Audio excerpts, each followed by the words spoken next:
төдөө. Сэн, та, сэн, пэ, но. Сайхан амсгасан уу? Сайхан Сайхан. За би бүхэн түрүүчийг хичээлдээ ямар сэдв үзээ дуусчихаа юу? Гадны орчны дизайн тийм ээ? За энэ төсөлт ажлаа хамгаалах гэж үгүй мэн. Хайрах гэж өнөөдөр хичээлээ. Ирсэн байна. За тэгвэл өнөөдрийн хичээлийн маань гол зорилго нь та нарыг ямар зорилготой вэ? За төсөлт ажлаа хамгаалах шин санаа бусдаас шин санаа мэдих бусдаагаа үзэл бодол шин санаагаа хуваалцах ийм зорилготой байна. За тэгвэл бидний маань хичээлийн зорилго маань төслийн үр дүнгээ хайрна. За энэ төсөл хийгээд ямар үр дүн төрөх вэ гэж өнөөдөр хүсэнгээ бид бүхэн шийдэж чадсангээ гэж өнөөдөр бид яах гэж байна уу? Хайрна. За тэгвэл бид бүхэн төслөө хамгаалахаар ирсэн 1-р багийн хамтарнаа хамгаалахыг урьж байна. За 1-р багийн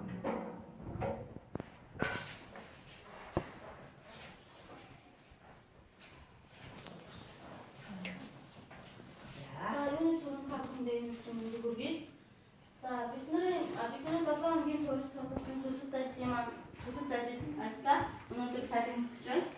За бид нар өөрсдийн сум орнуудтай тохируулан хувийн орон сууцны exterior design буюу ландшафт шийдлийг сонгож макет төвлөлөө. За exterior design гэдэг бол тухайн барилга байгууламжийн гадна талын бүхэл ид зүйлсийг нэгэн төвд болгож байгуулахыг exterior design гэдэг. Exterior design гэдэг нь барилга байгууламжийн гадна тал, гадна орчин, гадна хан гэсэн утгатай англи үг бөгөөд дээр үеэс exterior design-ыг барилга байгууламжийн хашаа, хайс, хаалга, явган зам гээд бүгдийг exterior design-аар тодорхойлдог байсан. За exterior design, interior design-ийн гол ялгаа нь гэвэл exterior design гэдэг бол барилга байгууламжийн гадна талын шийдлийг хэлдэг бол interior design нь барилга байгууламжийн дотоод засаг чимэглэлийг хэлдэг байгаа. Макет гэдэг нь болохоор барилга байгууламж барихын өмнөх үе шат бөгөөд зураг төслийн бодит хэмжээ хэд дахин багасгасан масштаб өөрөөр болохоор масштабаар дуурайлгах хийснийг болохоор макет гэнэ. За ингээд үүний дагуу болохоор exterior design-ийн дагуу бид нэр хамгийн эхний үе шаттай болохоор үндслээ тодорхойлсон байгаа. Үндслээ тодорхойлохын тулд хүн амьдралынхаа хугацааны 3/2-ыг болохоор гэр орондоо өнгөрөөдөг гэж үзсэн.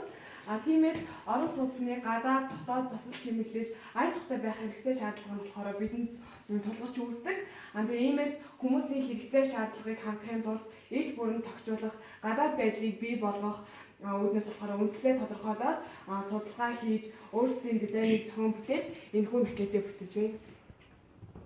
Хоёрдугаар уушрал буюу зорилгоо тодорхойлохдоо бид нар баг хамт олноороо ярилцж байгаад юуны өмнө болохоор төслөө боловсруулсан бөгөөд төслөө боловсруулахдаа бид нэг айл бүрийн амьдралын боломжийн харилцан адилгүй байдаг.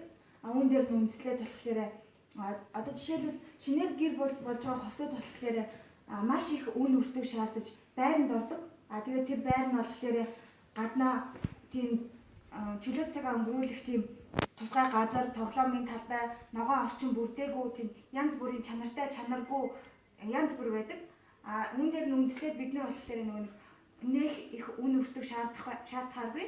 Тэгээ өөрийнхөө амьдрах орчинд болохоор эрүүл чөлөө цагаа зөв боловсон өнгөрүүлэхээр энэхүү төслийнхаа зорилгыг тавиад бид нар энэхүү макета боловсруулсан байгаа.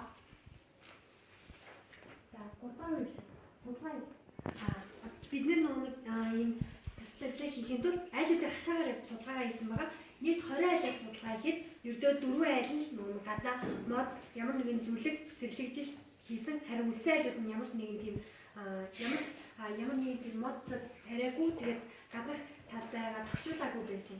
Харин 3-4 айлын өмнө хүүхдүүд нь өөрсдөө сонирхлоо гадаа сагсны шиг ганц нэг саксны шид зоосон харагдсан. За тэгээд иймээс нөгөө хүүхдүүд нь гадуур тэмэх PC тоглоомонд доонох эсвэл гар утасны аппликейшн хэтэрхий доонох зэрэг асуудлууд гадаг нөгөө гадаа цаг заваад нөгөө цаг заваад чөлөөтэй өнгөрүүлэх тийм нөхцөл орчин байхгүй улмаас за тэгээд үүн дээр нэслэн хувийн уран орон сууцны гадаад төвчлөлийг бид эзэмшигчдийн тав тухтай байлаг хандахаар чөлөөт цагийг боловсон өнгөрүүлэхээр цэвэр цэмцгэр байдлаар ийм хүү төвчүүлж гисэн байгаа. За тэгээд манай эзэн макетийн талбай нь болохоор 50 харьцан 60 см-ийн хэмжээтэй, масштаб нь 1 харьцан 30 см буюу 1 см 30 см номж байна гэсэн. За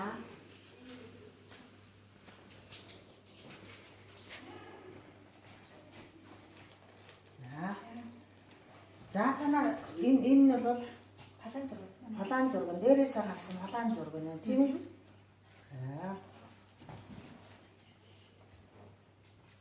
За энэ дээрээс болохоор зэрэг бид бүхэн маань энэ халаан зургийнхаа дагуу нэгдүгээр баг байна энэ гадаад шийдлээ гаргасан байна. За тэгвэл бид бүхэн маань X интерьерийн шийдэл гэдэг маань юу гэсэн үг лээ? X интерьер гэдэг маань юу гэсэн үг? Гадна орчин барилга байгууламжийн гадна. Барилга байгууламжийн гадна орчин байна.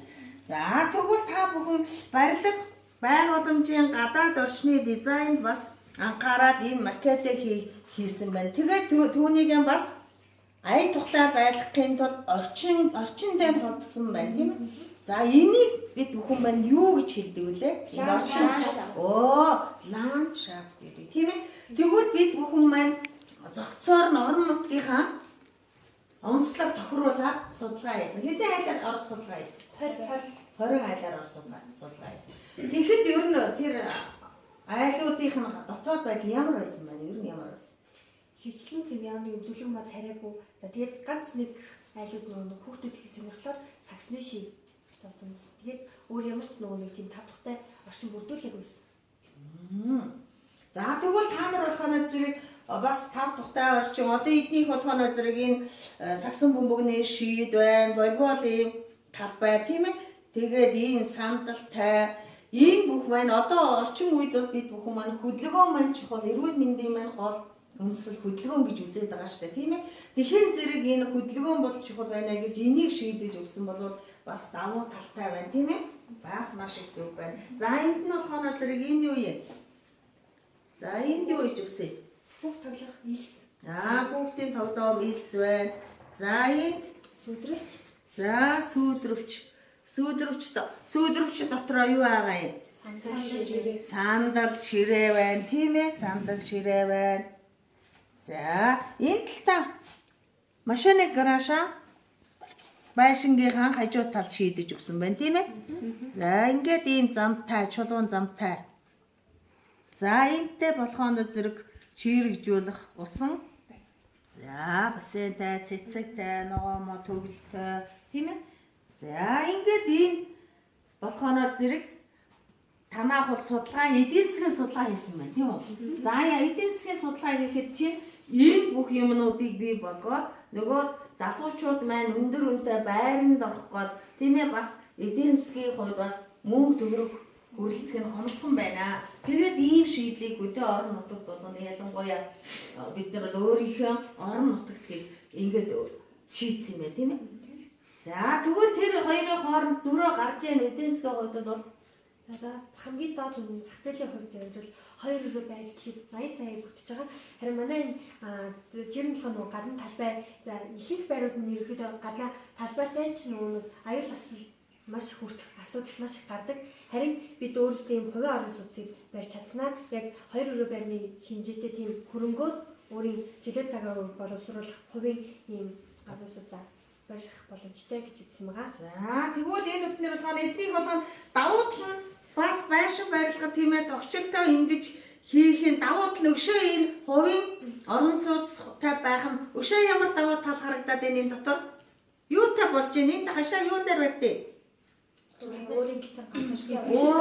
өөрийн гэсэн эзэмшил газартай болж байна. Тэгвэл бид нэр орон сууцд бол тийм хувийн эзэмшил газар байх уу? Байхгүй тийм ээ. Тийм учраас ингээд шийдээд тэгвэл хүн болгон газартай болчих юм байна. Хүн болгон хөрөвтэй болчих юм байна. бас баг зардлаар тийм ээ 2 өрөө байрны зардал чинь энэгээ барих гэхэд тэр бол хамаагүй төсөр хям туснаа гэж судалгаа гаргасан байна эдний.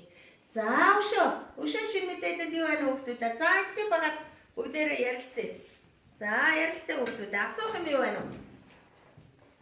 За бидний багийн маркетинг дээр хасан бол давуу тал гэж бас тай зөндөө байна. Тэгээд эднийх болохоор эрүүл мэндийн шаардлага болон гол шаардлагыг хангаж өгсөн бас маш давуу талтай байна гэж хэлмээр байна.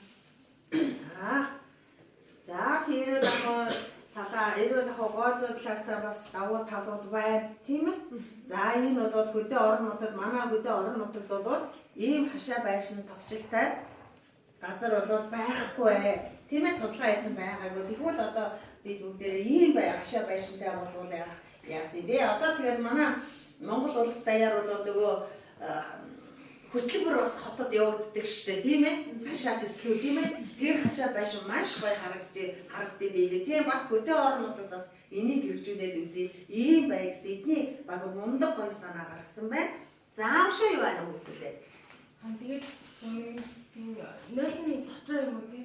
Тэгээд дотроо юм хөдөө орон нутагт хийж байгаа энэ бохрын усны хоолойг яаж шийдэж өгч байгаа? Бионел гэдэг нь бионеллоор шийдэж өгсөн ба энэ л бохрын хоолойг нь доошоо газар ухаад тэгээд тэрэндээ нөгөө үнэр дарагч бодисуудыг хийж өгснөөр нөгөө тийм ямар нэгэн үнэр танаа үнэртдэггүй байна.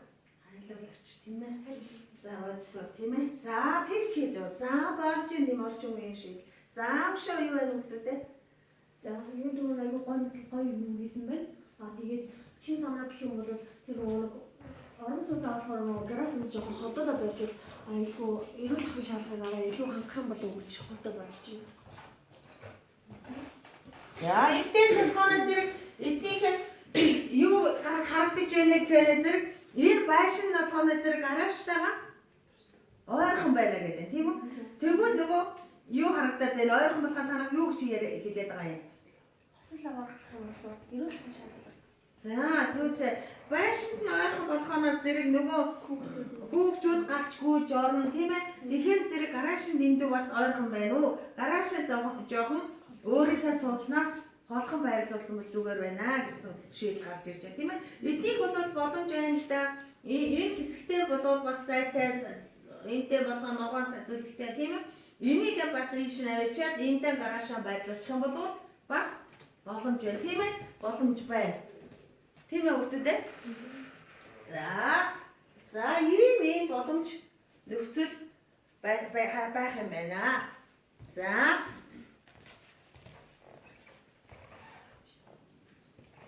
Зааны чанартай тохиолдол тэр спорт нөгөө гадны төвчлөлтөөр нөгөө шүтээ цагаа зүг.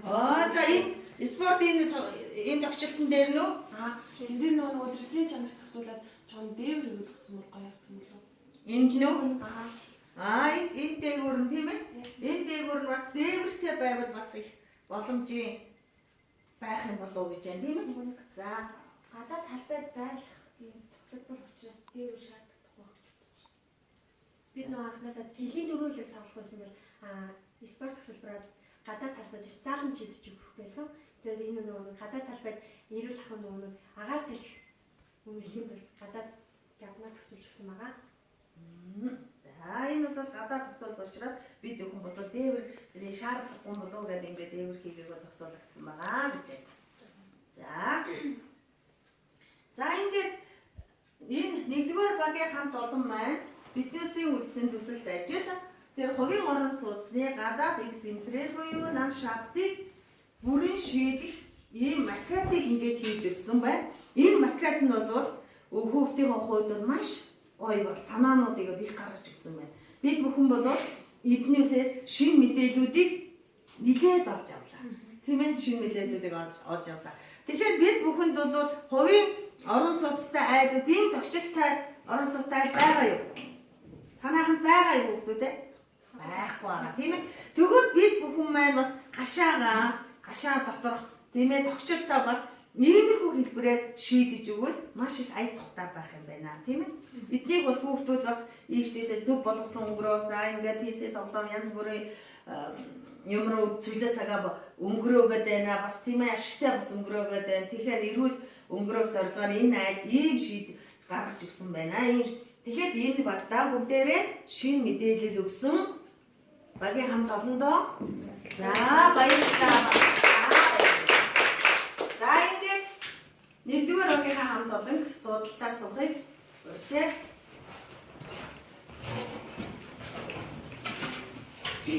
За тэгвэл бүгдээ одоо бидний хичээлийн маань зорилго юу байх нь вэ? Зорилт нь юу байна? Зорилт нь юу байна? За бид үзлээ тийм ээ. За үнэлхийн тийм ээ. Бидний хийсэн төсөлт ажлыг бид сонссон тийм. За тэгвэл хамгийн гол зүйл зорилго нь яах ёстой байх нь вэ? Зүйлтэй төсөлт ажлаа үнэлэх тийм ээ. За ингээд та бүхэн дараагийнхаа үе шат буюу найзаа бүгдээрээ нэг үнэлээ. За найзуудаа үнэлээрэй бүгдээ. За бид бүхэн маань төсөлт ажлаа багаараа хамтраад хийсэн байгаа тийм ээ. За багаараа хамтраад хийсэн байгаа тийм ээ.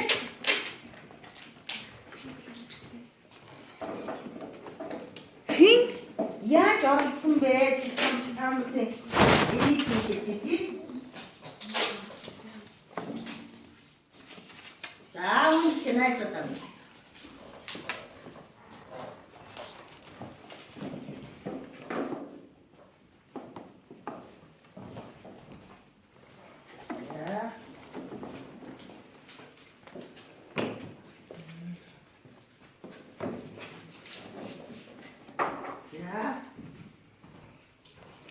За үнэлсэн үү бүгдээ?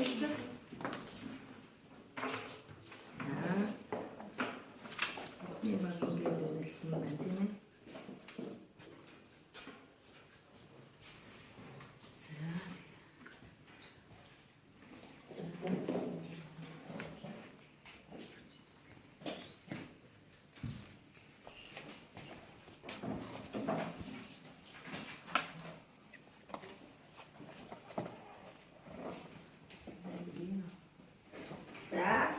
За бага үнэлсэн байна. Найдаж нь харуулаарай бүгдээ. За бага үнэлсэн. За танаа баг 1 2 3 дугаар хүүхэд. За танаа оруулаарай. За танаа яасан байна? Оруулсан. За доош. За ингээд энэ багийнхаа төсөлт ажилтнууд нийт багийн маань хамт олон болоод хамтарч ажиллах чадвартай байна. Багийн хамт олон бас бинээ зөв үнэлж чадаж байна гэдгийг харуулж байна. За ингээд та бүхэн багийнхаа үнэлгээд хийчихэд одоо 2 дугаар баг маань төсөлт ажлаа бид бүхэнд танилцуулъя. За ингээд 2 дугаарыг үлж юмдэрээ.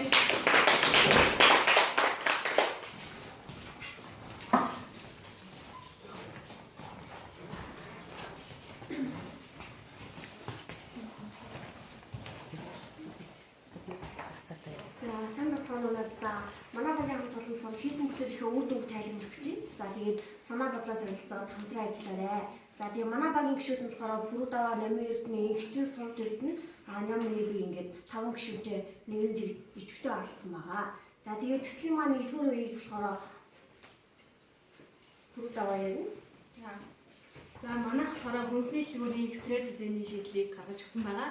Экстракт дизайн гэдэг нь болохоор гадна орчныг хамарсан ойлголт бөгөөд гадна хан, гадна орчин, гадна тал гэсэн хэсгүүдийг болохоор хамарсан ойлголт юм.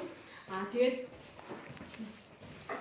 гадаад орчны төвчлөлийг шийдэхэд 1-р зүлэг мод буц өөр зэрэг, 2-т нь болохоор усан оргилуур, горих зэрэг, 3-т нь гэлдүүлэг, 4-т нь сүйдрөвч, худаг, гүүр, хайр цагсаа, 25-т нь хүүхдийн тоглоом мэдлэлтэй 0 зэрэг зүйлсийг ашигладаг. Тэгээд 1-р үе шатуулах хэрэгцээ үндэслэлээ тодорхойлох. Энэ болохоор хүмүүс нь өдөр тутамдаа худалдан авалт хийдэг. Тэгээд худалдан авалт хийж байгаа хүмүүсийн худалдан авалт хийх нь ая тухтай, мөн төгтэй байх хэрэгцээ хангах байгаа. Тэгээд дараагийн үе шатуулах зорилгоо тодорхойлох хэрэглэгчдийн 5 тухтай байх аюулгүй хэрэгцээ хангахаас гадна төгчлөлтийг нь одоо байгаас илүү загвар шидэлтэй болгох зорилгыг тавьсан байгаа. Шалгуур шаардлага манай баг болохоор 6 шалгуур шалгаас 3-ыг авч үзсэн. Энд нь болохоор экологийн шаардлага, эргономикийн шаардлага, технологийн шаардлага, эдийн засгийн шаардлага, гоо зүйн шаардлага, эрүүл ахуйн шаардлага гэсэн 6 шаардлага байдаг. Эдийн засгийн шаардлагууд нь болохоор үн өртөг бага шаардсан эд зүйлсээр зохицуулах. Хоёрт нь болохоор гоо зүйн шаардлага. Энд нь болохоор гадаад орчны тохижол, зэргийн хэлбэр, дүрс, өнгөний зохицол, дизайн зэргийг сайхан гой сайхан харагдах байдлаар нь авч үзсэн. Гуравт нь болохоор эрүүл ахуйн шаардлага. Үүнд нь болохоор осол аюулгүй байдлыг хангасан. Тэгээд мөн эрүүл мэндэд сөрөг нөлөөгүй байдлыг авч үзсэн. За тэгээд альва төсөлт ажлыг боловсруулахад судалгааны ажил хамгийн чухал байдаг. Тэгээд манайхын төсөлт ажлаа боловсруулахын тулд сумынхаа 3 дэлгүүртээр нь судалгаа хийсэн байгаа. Тэгээд судалгаа хийж үзэхдээ болохоор хүмүүсээс санал асуулга авсан. Тэгээд тэр судалгааны үр дүнд маань болохоор ямар одоо байдлуудыг одоо голцоо анхаарах вэ гэж одоо 3 шаардлаганд болохоор илүү давмгай байсан 3 асуудлыг болохоор авч үзсэн. Нэгдүгээрт нь болохоор гадаад байдал, хоёрт нь тав тухтай байдал, гуравт нь болохоор орчны дизайн гэсэн энэ 3 асуудал маань болохоор хамгийн их одоо тулгамдж байна гэдэг хүмүүс маань хэлсэн байгаа. Тэгээд одоо энэ экстерьер дизайныг ярьж байгаа учраас дизайн гэсэн ойлголтыг ярихгүй болохгүй. Дизайн гэдэг маань одоо хүний нүдэнд гоо сайхан харагдах, тэр хүний хэрэгцээг хангах байдаг. Тэгээд энэ дизайн болохоор 20 дугаар зууны 20-д хагасаас болохоор илүү их хөгжөөд одоо болохоор нэгэн одоо тийм одоо салбар болох жишээний тийм одоо илүү хөгжиж ирсэн. Тэгээд энэ дизайныг болохоор өөрийнхөө макетн дээр гаргаж өгсөн бөгөөд энэ дизайн болохоор хүний хэрэгцээ шаардлагыг одоо хангасан байх ёстой гэдэг утгаараа болохоор энэ макетн дээр хийсэн байгаа. За тэгвэл эднийг болгоно зэрэг дизайн ямар төрлийн дизайнууд байдаг вэ ерөөсөө хөлтэй. За ямар төрлийн дизайнууд байдаг? Үйлдвэрийн дизайн, архитектурын дизайн, хувцсны дизайн, техник технологийн дизайн. За тэгвэл бид бүхэн манд ийм дизайнууд олгоно зэрэг чинь ийм 5 төрлийн дизайныг бид бүхэн болоод үтсэн байж байгаа. Та нар 12 дугаар ангийн хамгийн сүүлийн төгсөл болж байгаа шин. Одоо цөм хөтөлмөр хэрэгжээд одоо эхэлсэн өнөө үед бол 8 төрлийн дизайн бий болсон юм хүмүүс. За тэр та нар тэр мэдэж байгаа ямар төрлийн дизайнууд мэдээд байгаа вэ? График дизайн, архитектурын дизайн, хувцсны дизайн, техникийн дизайн, нэг нь үйлдвэрийн дизайн. Бид нар бол энийг болгоход хуушин юугаараа болоод тав байдаг гэж ингэж үзсэн. Тэгвэл одоо тэрүүн дээрээ болгоно зэрэг бид бүхэн чимэглийн дизайн, өшөө юуны дизайн байх вэ? За өшөө график дизайн бид нар үзсэн, хатгаан дизайн, ийм шин дизайнуудад бол орж ирсэн тийм ээ, ийм төрлийн дизайнууд байдаг. За тэгэхээр зэрэг бид бүхэн дизайн гэдэг маань эд зүйлсийн хэлбэр дүрс өнгийн хүн таалагдах байдал гоо сайхан илэрхийл гэдээ бүрөө даваа сая хэлжлээ тийм ээ. За тэрнээсээ бид нар өнөөдөр 12 дугаар ангид юуны тухай дизайныг үзэж байгаа юм? Архитектурын дизайныг үзэж байна. Архитектурын дизайны төрөл ямар төрлийн архитектурын дизайнууд байдаг? Ямар төрлийн дизайнууд байдаг? Архитектурын дизайн. Зүйлээ. Интерьер дизайн гэж үзсэн үү? Хэдгээр ангидаа үзсэн хүмүүс үү? Хэдгээр ангидаа үзлээ бид нар нодныгийн хичээлээр үзсэн тийм ээ? Дотоод шийдлгээд тийм ээ? Рестораны дотоод шийдлгээд нодны үзээд яваад байсан тийм караоке тийм ээ? Ингээд дотоод шийдлүүдээ буюу дотоод интерьерийг үзсэн байж байгаа. За гадаад интерьерийг одоо өнөөдөр бид бүхэн энийг үзэж байна. Ландшафт тань тийм ээ? Орчинтой. За ингээд бид бүхэн маань өөрийнхөө орон нутгийнхаа онцлог тохируулаад энэ дизайныг шийдэж байна. За энэс харахад манай дэлгүүрийн байдал ийм юм байна. Одоо дэлгүүр маань энэ байна тийм ээ? Тийм ээ, одоо манай бид бүхний маань үйлчлүүлж байгаа дэлгүүр маань ийм гадаад тогтцолтой, ийм байшин барилга нь ийм хэлбэртэй, ийм үнсний дэлгүүр байдаг байна. Тийм ээ байдаг тийм ээ? Бид бүхэн судалгаагаар хийсэн ордог. За тэгээд энийг цаашруулах гэж та бүхэн яасан? Судалгаа хийсэн юм байна тийм ээ? За дараагийн үгнээр да. За ерөнхийдөө бол манай сумын хүрээнд авч үзэхэд дөрөсөө манай дэлгүүр маань гадуураа ийм тоос шороо ихтэй, үүдэндээ ийм цементтэй, тэгээд тоос шороо ихтэй болохоор эрүүл ахуйн шаардлагыг юусаа хангадаггүй Тэгээд машины зогсоол нь гадаа ийм хоёр төмөр. Тэгээд тэрнийх нь ард хөвчлэн машинууд нь ерөөсөө зогсдоггүй. Тийм учраас нөгөө бас аюулгүй байдлын шаардлага ерөөсөө хангаж өгөөгүй учраас бид нэр болохоор одоо төсөл ажилтан дээр болохоор хамгаалъя. Тэгээд энэ бүгдийг болохоор манай төсөл ажиллаар шийдэж өгсөн гэж бид нар үзэж байгаа. За төсөл ажил маань юуны төгөнд болохоор гадуураа ногоон зүлэгтэй. Тэгээд тоошороо босгоод болохоор нэгдүгürt хамгаалж өгж байгаа. За тэгээд гаднаа болохоор машины зогсоолтой. Зогсоол нь болохоор ингээд зогсоолтой. Тэгээд нөгөө хүмүүс болохоор их хвчлэн одоо гэр бүлээрээ хам дэлгүүр ороход болохоор нөгөө нөхрөө болохоор бас нөгөө дэлгүүрт нэг айгүй удаан байдаг болохоор нөгөө хүлээлт үүсдэг. Тийм учраас энэ хүмүүс нь хүлээгээ сууж авах жишээний иймэрхүү зүйл бас байж болно. За энэ алхам зэрэг хүлээлтийн тийм хүлээлтийнх нь өрөө байна тийм ээ. Амраа сууж яадаг нэг дэлгүүр орцсон баг тийм ээ хүүхдтэйгээ сууж яадаг энэ хүлээлт өрөө байдаг байна. Шийдэж өгсөн байна. Заав шүү. За тэгээд зуны дулааны үед болохоор хүмүүс одоо ингээд нөгөө дэлгүүр их ордог учраас гадаа настай хүмүүс нарлаа сууж явах юм сүйдрөвч байна. Тэгээд хүүхдүүд нь тоглох юм тоглоомын талбай байна. Ийм зүйлүүдийг бас давхар шийдэж өгсөн. За тэгээд энэ дотор бас тэрэг байна. За энэ тэрэг байна. За энэ тэрэг. Энэ тэрэг яг вэ гэхээр хүмүүс нөгөө нэг их бараа бүтээгдэхүүн авсан үедээ нөгөө тэр нөгөө ачаа тийшээ болохоор машин руугаа өвч юм өргөж аваачдаг. Тэр үед болохоор энэ тэргэндээ хийгээд машиндаа авааччаа буцаагаад аваад ирэх боломжтой юм. Тийм ажлыг хялбаршуулах зорилгоор хийсэн юм тэрэг байна. За энэ ийм шар шаранхтын юмнууд эдгээр бол гэрэлтүүлэг. Дэлгүүрт болохоор асар их хэмжээний бараа бүтээгдэхүүн эд хөрөнгө байдаг учраас гаднаа гэрэлтүүлэхтэй байх нь ер нь зөв ёсны хэрэг юм болов. Тэгээд хүмүүс нөгөө бас ажил хэрэгээ тараад явж явах үед нь болохоор бас харанхуй байвал хэцүү. Тийм учраас бид нэр бас гэрэлтүүлгийг ингэ шийдэж өгсөн. Тэгээд дэлгүүрийн орчин тойронд болохоор хог бохирдол ихтэй байдаг учраас бид нар бас юм хогийн савнуудыг ойр орхон шийдэж өгсөн. За тэгээд бас сумын хүрээнд авч утсан учраас 0-аа болохоор ийм хийсэн байгаа. Тэгээд 0 маань болохоор дэлгүүрээс 30 метрийн зайд байрладаг. Тэгээд нөгөө салхин нь болохоор манай сумын салхин нь болохоор хөвчт нь баруун урдаас салхилдаг учраас бид нар бас 0-аа болохоор зүүн урд руугаа шийдэж өгсөн байгаа. За тэгээд зогсоол нь болохоор дэлгүүрээс 100 метрийн зайд хэр болох хол тэгээд аюулгүй байдлыг болохоор хангаж өгсөн. За тэгээд тоглоомын талбай юу зогсоол хоёроо болохоор дундуур нь хашаагаар шийдэж таслахаа хийж шийдэж өгсөн байгаа. За тэгээд дэлгүүрийн маань фалан зураг нь болохоор 30-ыг харцсан 40 см багтаасан. Тэгээд 1 см болохоор 50 см багтааж өгсөн дөрөв нэлээд том маркет болсон гэж бид нар үзэж байгаа.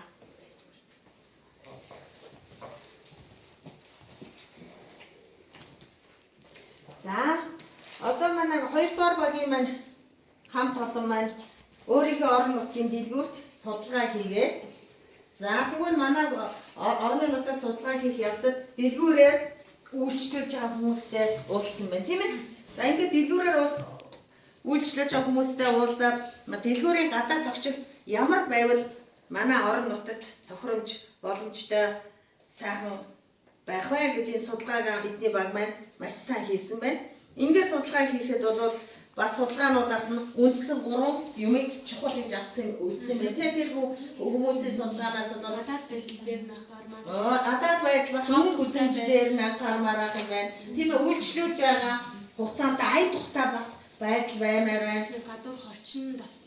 Тийм ээ гадны орчин тийм ээ цэвэрхэн цэмцгэр баймаар байна гэсэн ийм судалгаа гаргасан юм байна. Тэгээд манай баг 2 дугаар баг маань энэ судалгаан дээр үндэслээд маш их амжилттай өвөрмөц орон нутгийн онцлогтой тохирсон шийдвэр гаргаж энэ макетыг хийжээ. За тэгэхээр зэрэг одоо энэ макетыг хийгээд энэ сая хамгаалаад үр дүнгээ танилцуулаад энэ баг маань дуусжээ.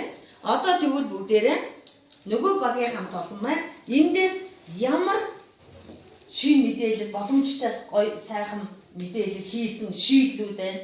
Энүүн дээр танаа баг хэрвээ энэ хүнсний дэлгүүрийг авсан бол ямар шин юм хийсэн бол бас болох вэ гэдгийг одоо бүгдээрээ хамтраад ярилцсан бүгдээ.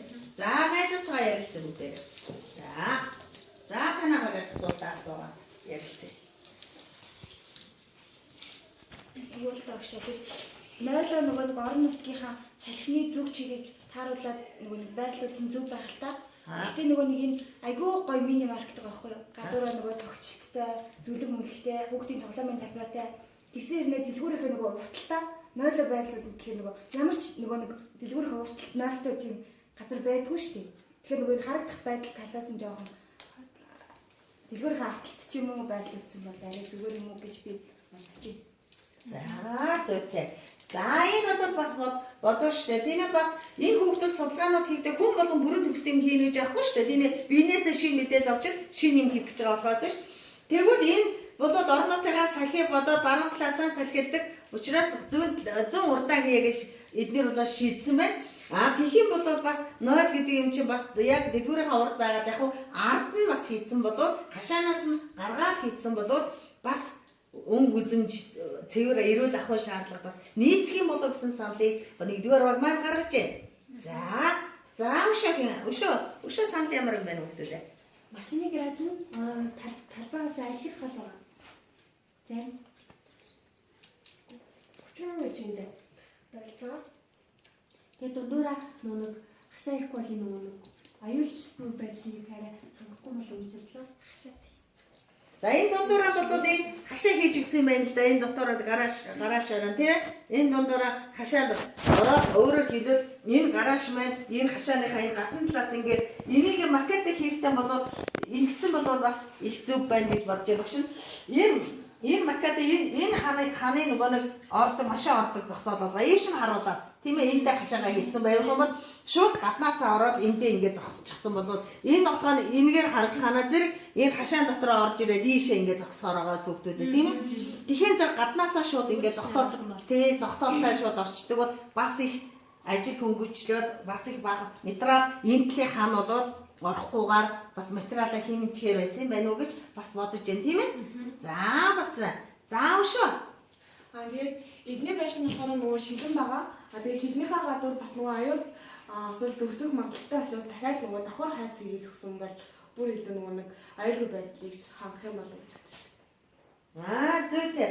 Одоо эднийх бол ингээд шилэн дэлгүүр байгаа учраас энэ цонхнууд наавар цагаар хүн яваад бас энэ шилийг хангалчих болоо тийм ээ. Энүүгээр хайс хийгээд цэцэг нөгөө буц өгөө тавьсан болоод бас их үзэмжтэй боломжийг харагдах болов гэж бодож байна гэж байна. Энэ бас авах санаа.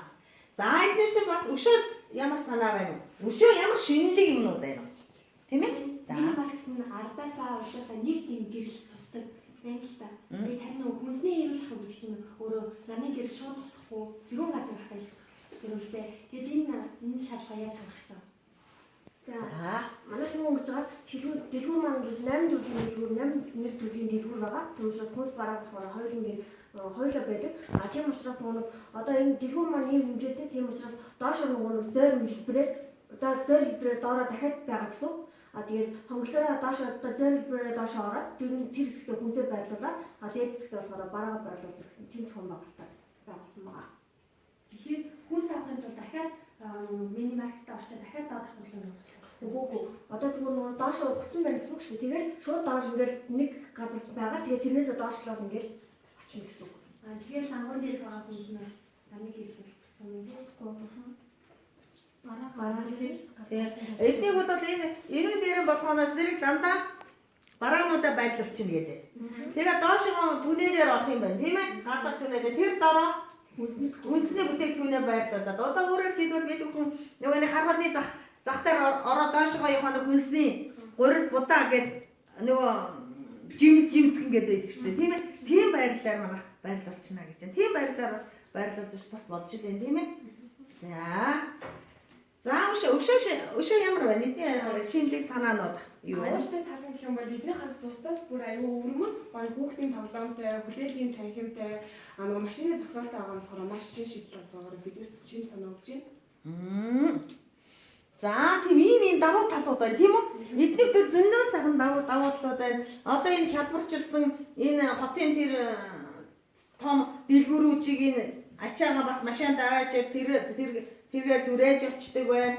Энэ гэрэлтүүлэг байна. Энэ хүлээлтийн сайхан энэ сарвчтай халуун дулаанаас хамгаалах дорн суугаад байдаг хүүхдүүд наршгааргүй юм. Хүүхдүүд үүд бол тоглохоор тийм ээ.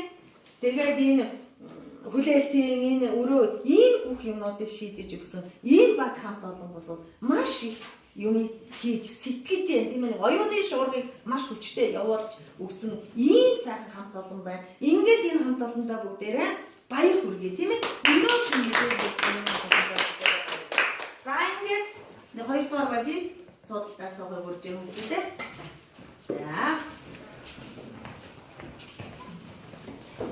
За ингээд бид бүхний маань сүүлчийн үе шат болох багууд бие биенээ үнэлье.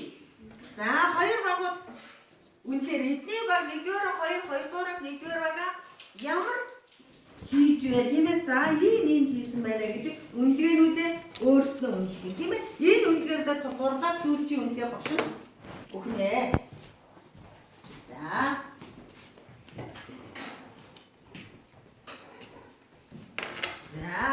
За эднийг яагаад ингэж үнэлж байгаа? За бүр даваа 1-р баг яагаад ингэж үнэлж вэ? За дараа ням ярьсан. За тэнтэй за 1-р баг ингэж үнэлээгээ маш товчхон хэлээд байна. За энд юу вэ? За маш их товчхон хэлэх юм тийм ээ. За ийм үнэлгээгээр үнэлчихлээ тийм ээ. За эдний багийн макетыг харахад бүгдээрээ тэгш оролцоод шинэлэг санаануудыг бүгдээрээ хийж чадсан байна гэж бид нэр энэ дүгнэж байна. За шинэлэг санаануудыг нэлээд их гаргаж өгсөн байна. За дурдсан бол гоо зүйн шаардлага дээр илүү анхаарсан байна. Эрүүл мэндийн шаардлага дээр анхаарсан байна. Тэгээ шинэлэг тийм одоо тоглоомын талбайг хүүхдүүдийг одоо энэ гитэн байлгах тийм аргыг бас одоо харуулснараа давуу талтай байна гэдэг энийг үнэлсэн. Зүйтэй. За нөгөө баг яагаад ингэж үнэлж вэ? За манайх болохоор 2-р баг маш сайн гэж үнэлсэн. Яагаад ингэж үнэлсэн бэ гэхээр эдний багийн нөгөө гаргасан санаанд биднэрт айгүй их таалагдсан. Тэгээ манай нөгөө сумын хүрээнд гээд тэгээд энэ машины зогсоолтой, хүлээлгийн танхимтай, тийм хүүхдүүд тоглох тийм чөлөөт бас тийм ээ. Хүүхдүүдийн тийм орчныг бүрдүүлж өгсөн учраас тэгээ бас нөгөө нэг найз зүйлийнхаа үнэлэхдээ бүгдээрээ сайн оролцсон байгаа. Тэрийг харж бас бид нэр ингээд маш сайн гэж үнэлсэн байгаа 2-р баг. За сууж явуулдаг. За ингээд ингэж үнэлсэн байна. За ингээд та бүхэндээ одоо нийт оролцож байгаа сурагчид маань 2 баг маань хоёулаа маш амжилттай сайн оролцсон байна.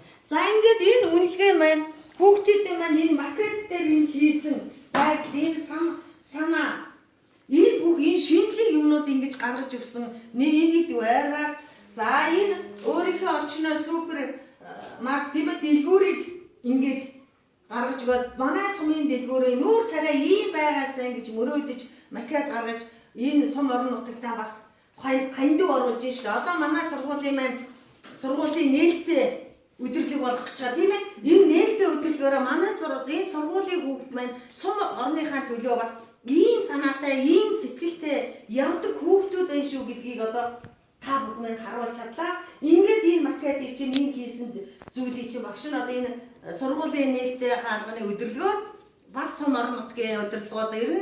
Тийм ээ сум орон нутгийн ард иргэд ирнэ. Энэ бүх санааг чинь бас цааш нь дамжуулж өгье. Ингээд нийт энэ макетыг хийсэн сум орныхаа хөгжид бас нэмэр хандив болсон нийт сурагчид, нийт баг хамт олон та бүхэндээ багаар ажиллаж чадаж байгаа чадвартай ингэж болж байгаад чинь маш их баярлж байна. Ингээд нийт багтаа багш баяр хүргье.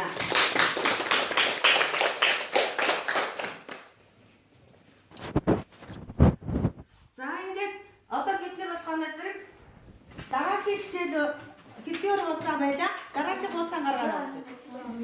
За дараагийн хуудас нь ажил хэрэгч хутас. Тийм ба? Өөрөөр хэлбэл dress code. За тэгвэл хүний гэрт гэдэг авчаарай үү. За гэрт ажил хэрэгч хутасны тухай түн тавигдах шаардлага байна. За тэрийг уншаад за тэмдэглээ. За уншчаа тэмдэглээ. Тэгвэл нөгөө биднээсээ хутас маань эмэгтэй хутас нь ажил хэрэгч хутасны шаардлага, эмэгтэй тийм шаардлага байх хэрэгтэй байдаг байна гэдэг тийм ээ. За ингээд бүгдээрээ хичээл идэвхтэй оролцсон та бүхэндээ за баярлалаа. За баярлалаа. Дараагийн хичээл амжилттай сайн төсөө хамгаалаарай бүгдээ. За хичээл дуслаа.